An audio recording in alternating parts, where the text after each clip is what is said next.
ಬೆಳಗಿನ ಜಾವ ಸುಮಾರು 3 ಗಂಟೆಗೆ ಒಂದು ಇಲ್ಲಿ ದುರ್ಘಟನೆ ನಡೆದಿದೆ. CIL ಲ್ಯಾಬೊರೇಟರೀಸ್ ಅಂತೇಳಿ Kadechur area Saidapur police station ವ್ಯಾಪ್ತಿಯಲ್ಲಿ.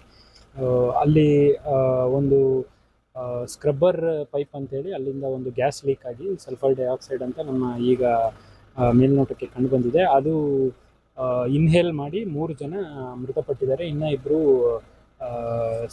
ಇದು ಗಾಯಾಳುಗಳನ್ನ ಈಗ ಇದರಲ್ಲಿ hospital Raichur Institute of Medical ಸೈನ್ಸಸ್ಗೆ ಅಡ್ಮಿಟ್ ಮಾಡಿದ್ದಾರೆ. ಸೊ ಈ ಕುರಿತಂತೆ ನಾವು ಮತ್ತು ಜಿಲ್ಲಾಧಿಕಾರಿಗಳು ಇಲ್ಲಿ ವಿಸಿಟ್ ಮಾಡಿದ್ದೀವಿ ಮತ್ತು ಈಗ ಸದ್ಯಕ್ಕೆ ಏನು ಆ ರಿಯಾಕ್ಟರು ಶಟ್ ಡೌನ್ ಮಾಡಿದ್ದಾರೆ, ಏನು ಕೂಡಲೇ ಸಮಸ್ಯೆ ಇಲ್ಲ. ಈ ಕುರಿತು ನಾವು ಈಗ ಒಂದು ಪ್ರಕರಣ ದಾಖಲೆ ಮಾಡ್ಕೊಂಡಿದ್ದೀವಿ ಮ್ಯಾನೇಜ್ಮೆಂಟ್ ಮೇಲೆ.